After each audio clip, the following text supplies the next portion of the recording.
The Wonderful Adventures of Nils by Selma Lagerlöf. Translated by Velma Swanston Howard. The Big Bird Lake. Jarro the Wild Duck. On the eastern shore of Vättern lies Mount Omberg. East of Omberg lies Dagmosse. East of Dagmosse lies Lake Tåkern. Around the whole of Tåkern spreads the big, even Östergöta plain. Tåkern is a pretty large lake, and in olden times it must have been still larger.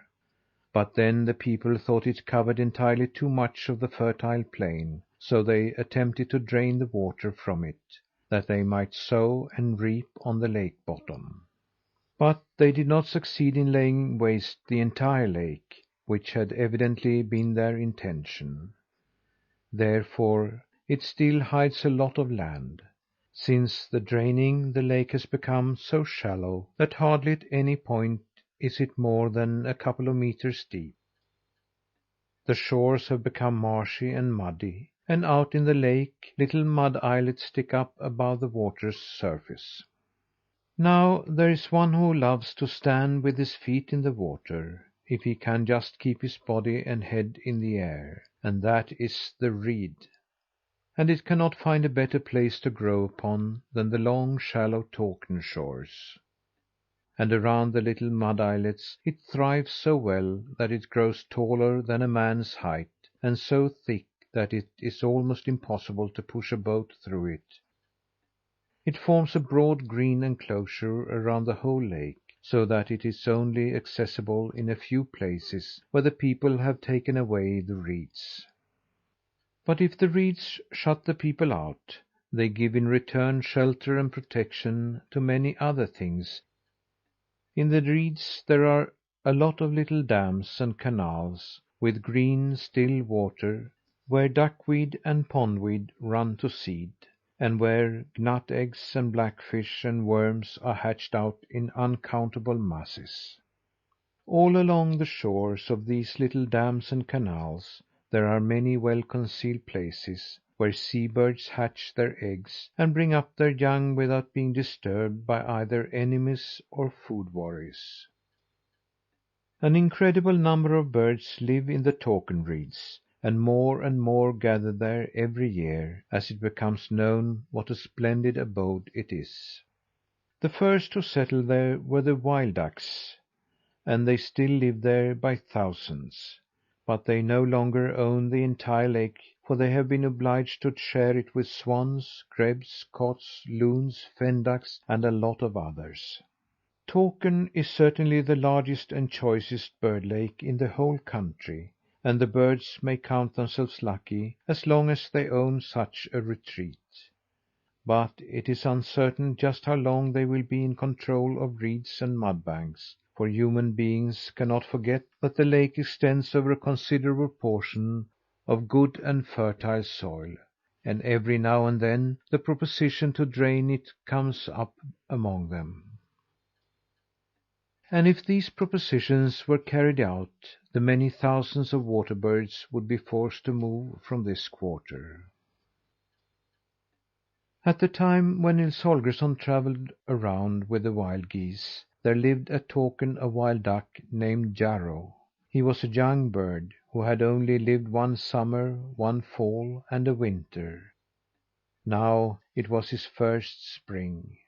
He had just returned from South Africa, and had reached Tåkern in such good season that the ice was still on the lake. One evening, when he and the other young wild ducks played at racing backward and forward over the lake, a hunter fired a couple of shots at them, and Jarro was wounded in the breast. He thought he should die, but in order that the one who had shot him shouldn't get him into his power, he continued to fly as long as he possibly could. He didn't think whither he was directing his course, but only struggled to get far away.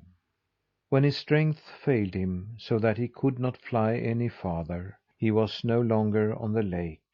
He had flown a bit inland, and now he sank down before the entrance to one of the big farms which lie along the shores of Tåkern. A moment later a young farm hand happened along. He saw Jarro and came and lifted him up. But Jarro, who asked for nothing but to be let to die in peace, gathered his last powers and nipped the farm hand in the finger so he should let go of him. Jarro didn't succeed in freeing himself. The encounter had this good in it, at any rate. The farm hand noticed that the bird was alive. He carried him very gently into the cottage and showed him to the mistress of the house, a young woman with a kindly face. At once she took Jarro from the farm hand, stroked him on the back, and wiped away the blood which trickled down through the neck feathers. She looked him over very carefully, and when she saw how pretty he was, with his dark green shining head, his white neckband, his brownish red back, and his blue wing mirror, she must have thought that it was a pity for him to die. She promptly put a basket in order and tucked the bird into it. All the while Jarro fluttered and struggled to get loose, but when he understood that the people didn't intend to kill him, he settled down in the basket with a sense of pleasure. Now it was evident how exhausted he was from pain and loss of blood. The mistress carried the basket across the floor to place it in the corner by the fireplace, but before she put it down, Jarro was already fast asleep. In a little while Jarro was awakened by someone who nudged him gently. When he opened his eyes, he experienced such an awful shock that he almost lost his senses. Now he was lost, for there stood the one who was more dangerous than either human beings or birds of prey. It was no less a thing than Caesar himself, the long haired dog who nosed around him inquisitively. How pitifully scared had he not been last summer, when he was still a little yellow down duckling, every time it had sounded over the reed stems: "Caesar is coming! Caesar is coming!" When he had seen the brown and white spotted dog, with the teeth filled jowls, come wading through the reeds, he had believed that he beheld death itself. He had always hoped that he would never have to live through that moment when he should meet Caesar face to face. But to his sorrow he must have fallen down in the very yard where Caesar lived, for there he stood right over him. "Who are you?" he growled. "How did you get into the house? Don't you belong down among the reed banks?" It was with great difficulty that he gained the courage to answer. "Don't be angry with me, Caesar, because I came into the house," said he. "It isn't my fault. I have been wounded by a gunshot. It was the people themselves who laid me in this basket." "Oho! Oho! So it's the folks themselves that have placed you here," said Caesar. "Then it is surely their intention to cure you, although for my part I think it would be wiser for them to eat you up, since you are in their power. But at any rate you are tabooed in the house. You needn't look so scared. Now we're not down on Takern." With that Caesar laid himself to sleep in front of the blazing log fire. As soon as Jarro understood that this terrible danger was past, extreme lassitude came over him, and he fell asleep anew. The next time Jarro awoke, he saw that a dish with grain and water stood before him. He was still quite ill, but he felt hungry, nevertheless, and began to eat. When the mistress saw that he ate, she came up and petted him, and looked pleased. And after that Jarro fell asleep again. For several days he did nothing but eat and sleep. One morning Jarro felt so well that he stepped from the basket and wandered along the floor. But he hadn't gone very far before he keeled over, and lay there. Then came Caesar, opened his big jaws and grabbed him. Jarro believed, of course, that the dog was going to bite him to death, but Caesar carried him back to the basket without harming him. Because of this, Jarro acquired such a confidence in the dog Caesar, that on his next walk in the cottage he went over to the dog and lay down beside him. Thereafter Caesar and he became good friends, and every day for several hours Jarro lay and slept between Caesar's paws. But an even greater affection than he felt for Caesar did Jarro feel towards his mistress. Of her he had not the least fear, but rubbed his head against her hand when she came and fed him. Whenever she went out of the cottage he sighed with regret, and when she came back he cried welcome to her in his own language.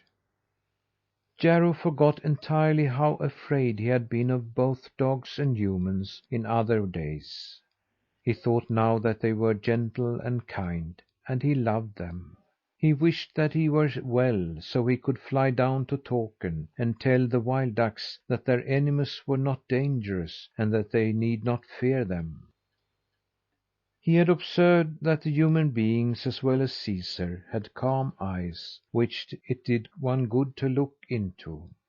The only one in the cottage whose glance he did not care to meet was Clawina, the house cat. She did him no harm either, but he couldn't place any confidence in her. Then, too, she quarrelled with him constantly because he loved human beings. "You think they protect you because they are fond of you," said Clawina. "You just wait until you are fat enough. Then they'll wring the neck of you. I know them, I do." Jarro, like all birds, had a tender and affectionate heart, and he was unutterably distressed when he heard this. He couldn't imagine that his mistress would wish to wring the neck of him. Nor could he believe any such thing of her son, the little boy who sat for hours beside his basket and babbled and chattered. He seemed to think that both of them had the same love for him that he had for them. One day, when Jarro and Caesar lay on the usual spot before the fire, Clawina sat on the hearth and began to tease the wild duck. "I wonder, Jarro, what you wild ducks will do next year, when Takern is drained and turned into grain fields," said Clawina. "What's that you say, Clawina?" cried Jarro, and jumped up, scared through and through. "I always forget, Jarro, that you do not understand human speech like Caesar and myself," answered the cat. "Or else you surely would have heard how the men who were here in the cottage yesterday said that all the water was going to be drained from Takern, and that next year the lake bottom would be as dry as a house floor. And now I wonder where you wild ducks will go." When Jarro heard this talk, he was so furious that he hissed like a snake. "You are just as mean as a common coot!" he screamed at Clawina. "You only want to incite me against human beings. I don't believe they want to do anything of the sort. They must know that Takern is the wild duck's property. Why should they make so many birds homeless and unhappy?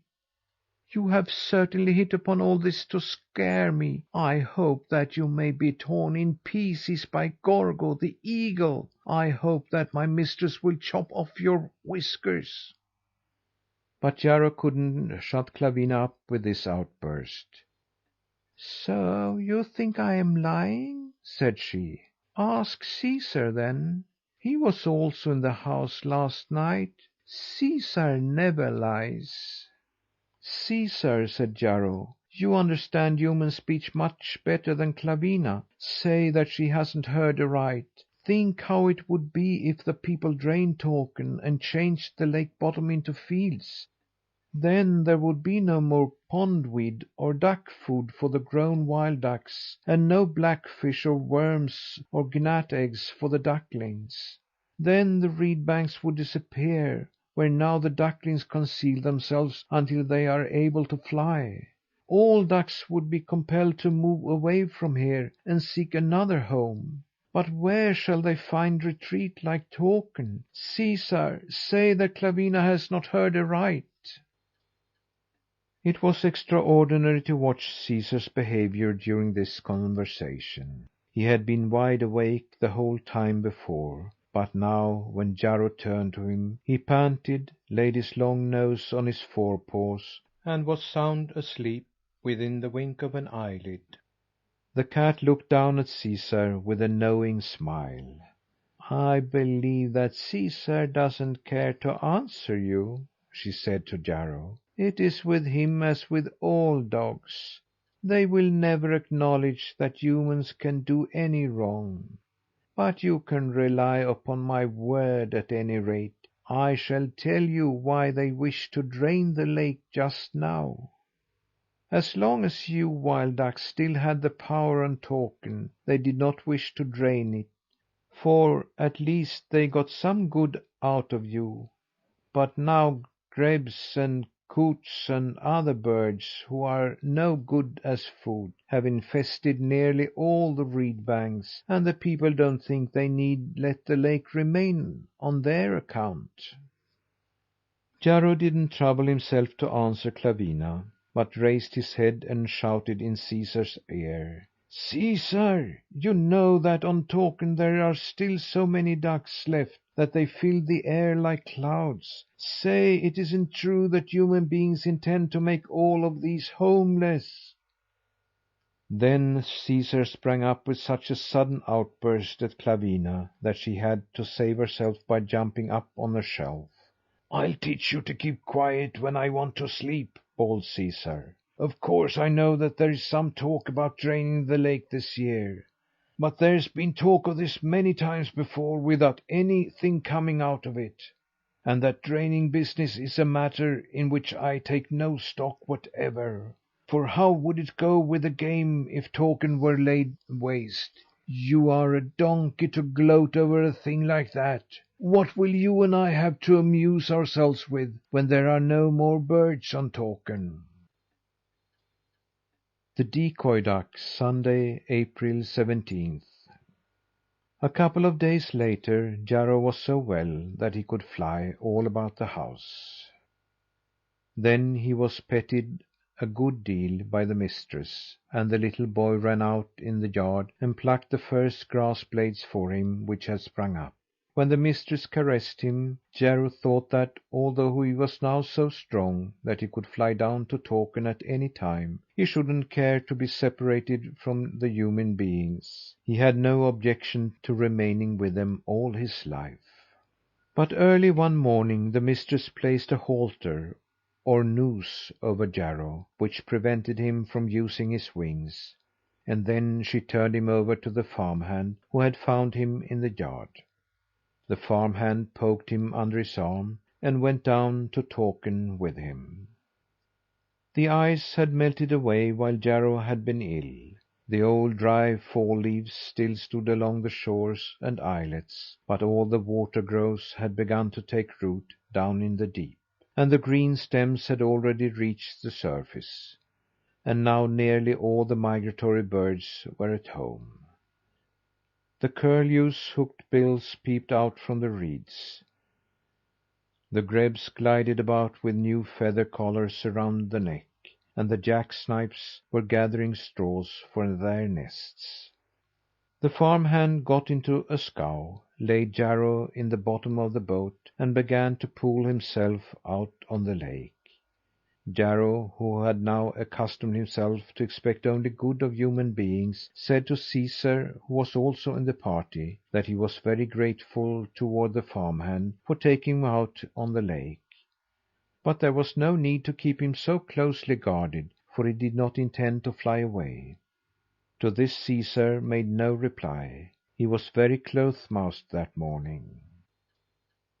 The only thing which struck Jarro as being a bit peculiar was that the farm hand had taken his gun along. He couldn't believe that any of the good folk in the cottage would want to shoot birds. And besides, Caesar had told him that the people didn't hunt at this time of the year. "It is a prohibited time," he had said, "although this doesn't concern me, of course." The farm hand went over to one of the little reed enclosed mud islets. There he stepped from the boat, gathered some old reeds into a pile, and lay down behind it. Jarro was permitted to wander around on the ground with the halter over his wings, and tethered to the boat with a long string. Suddenly Jarro caught sight of some young ducks and drakes, in whose company he had formerly raced backward and forward over the lake. They were a long way off, but Jarro called them to him with a couple of loud shouts. They responded, and a large and beautiful flock approached. Before they got there, Jarro began to tell them about his marvelous rescue, and of the kindness of human beings. Just then two shots sounded behind him. Three ducks sank down on the reeds, lifeless, and Caesar bounced out and captured them. Then Jarro understood. The human beings had only saved him that they might use him as a decoy duck. And they had also succeeded. Three ducks had died on his account. He thought he should die of shame. He thought that even his friend Caesar looked contemptuously at him. And when they came home to the cottage, he didn't dare lie down and sleep beside the dog. The next morning Jarro was again taken out on the shallows. This time, too, he saw some ducks, but when he observed that they flew toward him, he called to them: "Away, away! Be careful! Fly in another direction! There's a hunter hidden behind the reed pile. I'm only a decoy bird." And he actually succeeded in preventing them from coming within shooting distance. Jarro had scarcely had time to taste of a grass blade, so busy was he in keeping watch. He called out his warning as soon as a bird drew nigh. He even warned the grebes, although he detested them because they crowded the ducks out of their best hiding places. But he did not wish that any bird should meet with misfortune on his account. And thanks to Jarro's vigilance, the farm hand had to go home without firing off a single shot. Despite this fact, Caesar looked less displeased than on the previous day, and when evening came he took Jarro in his mouth, carried him over to the fireplace, and let him sleep between his forepaws. Nevertheless, Jarro was no longer contented in the cottage, but was grievously unhappy. His heart suffered at the thought that humans never had loved him. When the mistress of the little boy came forward to caress him, he stuck his bill under his wing and pretended that he slept. For several days Jarro continued his distressful watch service, and already he was known all over Takern. Then it happened one morning, while he called as usual: "Have a care, birds! Don't come near me! I'm only a decoy duck!" that a grebe nest came floating toward the shallows where he was tied. This was nothing especially remarkable. It was a nest from the year before, and since grebe nests are built in such a way that they can move on water like boats, it often happens they drift out towards the lake. Still Jarro stood there and stared at the nest, because it came so straight toward the islet that it looked as though someone had steered its course over the water. As the nest came nearer, Jarro saw that a little human being, the tiniest he had ever seen, sat in the nest and rowed it forward with a pair of sticks. And this little human called to him: "Go as near the water as you can, Jarro, and be ready to fly. You shall soon be freed." A few seconds later the grebe nest lay near land, but the little oarsman did not leave it, but sat huddled up between branches and straw. Jarro, too, held himself almost immovable. He was actually paralyzed with fear lest the rescuer should be discovered. The next thing which occurred was that a flock of wild geese came along. Then Jarro woke up to business, and warned them with loud shrieks, but in spite of this they flew backward and forward over the shallows several times. They held themselves so high that they were beyond shooting distance. Still the farm hand let himself be tempted to fire a couple of shots at them. These shots were hardly fired before the little creature ran up on land, drew a tiny knife from its sheath, and with a couple of quick strokes cut loose Jarro's halter. "Now fly away, Jarro, before the man has time to load again!" cried he, while he himself ran down to the grebe nest and pulled away from the shore. The hunter had his gaze fixed upon the geese and hadn't observed that Jarro had been freed. But Caesar had followed more carefully that which happened, but just as Jarro raised his wings, he dashed forward and grabbed him by the neck. Jarro cried pitifully, and the boy who had freed him said quietly to Caesar: "If you are just as honourable as you look, surely you cannot wish to force a good bird to sit here and entice others into trouble." When Caesar heard these words, he grinned viciously with his upper lip, but the next second he dropped Jarro. "Fly, Jarro!" said he. "You are certainly too good to be a decoy duck. It wasn't for this that I wanted to keep you here, but because it will be lonely in the cottage without you." The lowering of the lake, Wednesday, April 20th. It was indeed very lonely in the cottage without Jarro. The dog and the cat found the time long when they didn't have him to wrangle over, and the housewife missed the glad quacking which he had indulged in every time she entered the house. But the one who longed most for Jarro was the little boy Per Ola. He was but 3 years old, and the only child, and in all his life he had never had a playmate like Jarro. When he heard that Jarro had gone back to Takern and the wild ducks, he couldn't be satisfied with this, but thought constantly of how he should get him back again.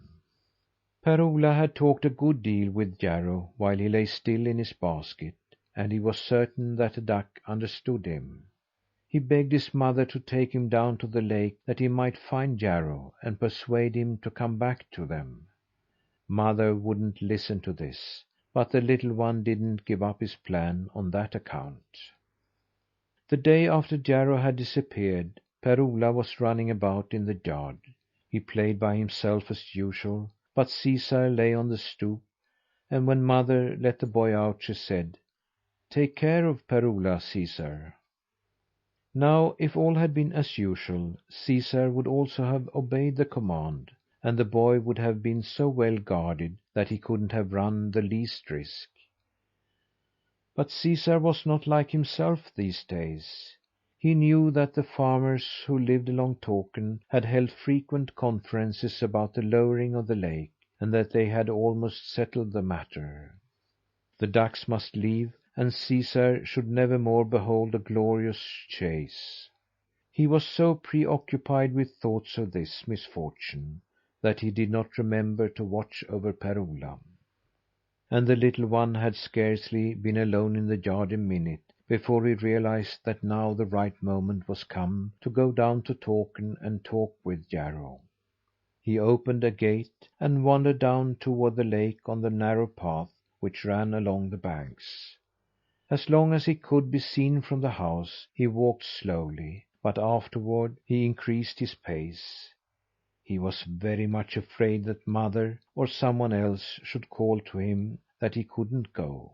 He didn't wish to do anything naughty, only to persuade Jarro to come home, but he felt that those at home would not have approved of the undertaking. When Per Ola came down to the lake shore, he called Jarro several times.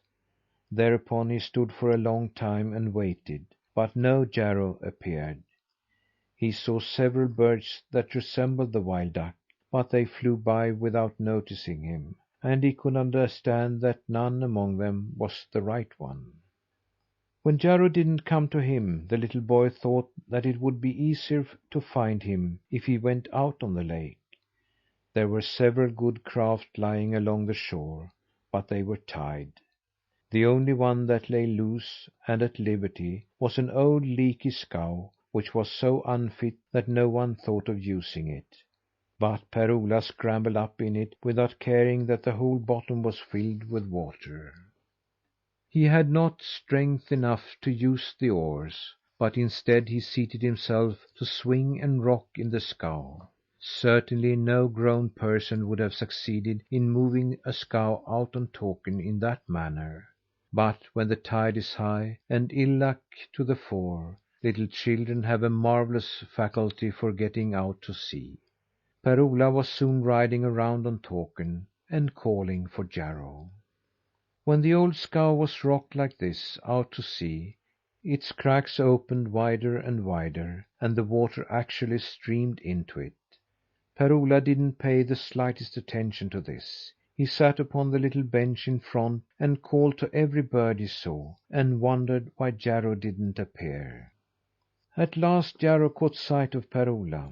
He heard that someone called him by the name which he had borne among human beings, and he understood that the boy had gone out on Takern to search for him. Jarro was unspeakably happy to find that one of the human beings really loved him. He shot down toward Per-Ola like an arrow, seated himself beside him, and let him caress him.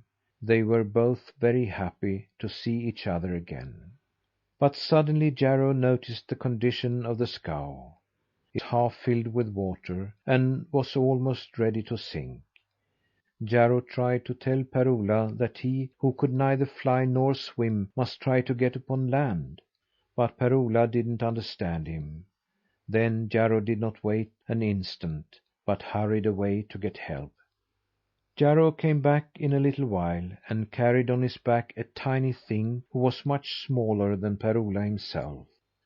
If he hadn't been able to talk and move, the boy would have believed that it was a doll. Instantly the little one ordered Per-Ola to pick up a long, slender pole that lay in the bottom of the scow, and try to pull it toward one of the reed islands.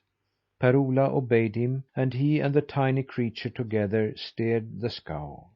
With a couple of strokes they were on the little reed encircled island, and now Per-Ola was told that he must step on land. And just the very moment that Per-Ola set foot on land, the scow was filled with water and sank to the bottom. When Per-Ola saw this, he was sure that father and mother would be very angry with him. He would have started in to cry if he hadn't found something else to think about soon, namely, a flock of big gray birds who lighted on the island. The little midget took him up to them and told him their names and what they said. And this was so funny that Per-Ola forgot everything else. Meanwhile, the folks on the farm had discovered that the boy had disappeared, and had started to search for him. They searched the outhouses, looked in the well, and hunted through the cellar. Then they went out into the highways and bypaths, wandered to the neighbouring farm to find out if he had strayed over there, and searched for him also down by Takern. But no matter how much they sought, they did not find him. Caesar the dog understood very well that the farmer folk were looking for Per-Ola, but he did nothing to lead them on the right track. Instead, he lay still as though the matter didn't concern him. Later in the day, Per-Ola's footprints were discovered down by the boat landing, and then came the thought that the old leaky scow was no longer on the strand. Then one began to understand how the whole affair had come about. The farmer and his helpers immediately took out the boats and went in search of the boy. They rowed around on Takern until way late in the evening, without seeing the least shadow of him. They couldn't help believing that the old scow had gone down, and that the little one lay dead on the lake bottom. In the evening Per-Ola's mother hunted around on the strand. Everyone else was convinced that the boy was drowned, but she could not bring herself to believe this. She searched all the while. She searched between reeds and bulrushes, tramped and tramped on the muddy shore, never thinking of how deep her foot sank, and how wet she had become. She was unspeakably desperate. Her heart ached in her breast. She did not weep, but wrung her hands and called for her child in loud, piercing tones. Round about her she heard swans and ducks and curlews' shrieks. She thought that they followed her, and moaned and wailed they too. Surely they too must be in trouble, since they moaned so, thought she. Then she remembered. These were only birds that she heard complain. They surely had no worries. It was strange that they did not quiet down after sunset. But she heard all these uncountable bird throngs which lived along Takern send forth cry upon cry. Several of them followed her wherever she went. Others came rustling past on light wings. All the air was filled with moans and lamentations. But the anguish which she herself was suffering opened her heart. She thought that she was not as far removed from all other living creatures as people usually think. She understood much better than ever before how birds fared. They had their constant worries for home and children, they as she. There was surely not such a great difference between them and her as she had heretofore believed. Then she happened to think that it was as good as settled that these thousands of swans and ducks and loons would lose their homes here by Takern. It will be very hard for them, she thought. Where shall they bring up their children now? She stood still and mused on this. It appeared to be an excellent and agreeable accomplishment to change a lake into fields and meadows. But let it be some other lake than Takern, some other lake, which was not the home of so many thousand creatures. She remembered how on the following day the proposition to lower the lake was to be decided, and she wondered if this was why her little son had been lost just today. Was it God's meaning that sorrow should come and open her heart just today, before it was too late to avert the cruel act? She walked rapidly up to the house and began to talk with her husband about this. She spoke of the lake and of the birds, and said that she believed it was God's judgment on them both, and she soon found that he was of the same opinion. They already owned a large place, but if the lake draining was carried into effect, such a goodly portion of the lake bottom would fall to their share that their property would be nearly doubled. For this reason they had been more eager for the undertaking than any of the other shore owners. The others had been worried about expenses, and anxious lest the draining should not prove any more successful this time than it was the last. Per-Ola's father knew in his heart that it was he who had influenced them to undertake the work. He had exercised all his eloquence, so that he might leave to his son a farm as large again as his father had left to him. He stood and pondered if God's hand was back of the fact that Takern had taken his son from him on the day before he was to draw up the contract to lay it waste. The wife didn't have to say many words to him before he answered. It may be that God does not want us to interfere with his order.